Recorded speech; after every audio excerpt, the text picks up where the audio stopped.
மதுரை மாவட்டம் அரியமங்கலம் அருகே உள்ள வாழைத்தோப்பு பகுதியைச் சேர்ந்தவர் கிலாமர் காளி என்கின்ற காளீஸ்வரன். 35 வயதான இவர் மீது அவனியாபுரம், தெப்பக்குளம் உள்ளிட்ட காவல் நிலையங்களில் கொலை முயற்சி என பல்வேறு குற்ற வழக்குகள் நிலுவையில் உள்ளது.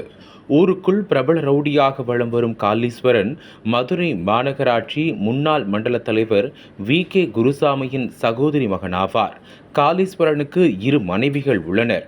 கடந்த 22ஆம் தேதி இரவு காளீஸ்வரன் திருநகர் பகுதியில் உள்ள தன்னுடைய 2வது மனைவி மீனாட்சி வீட்டில் இருந்திருக்கிறார். இரவு 10 மணி அளவில் கடைக்கு செல்வதாக கூறிவிட்டு வீட்டை விட்டு வெளியே வந்திருக்கிறார். அப்போது திடீரென 2 வீலரில் வந்த மர்ம கும்பல் காளீஸ்வரனை கொடூரமாக வெட்டி கொலை செய்துவிட்டு அங்கிருந்து தப்பித்து சென்றது. இருள் சூழ்ந்த பகுதி என்பதால் காளியை கொலை செய்தது யார் என பகுதி மக்களுக்கு அடையாளம் தெரியவில்லை. தகவல் அறிந்து வந்த ஆஸ்டின்பட்டி போலீசார்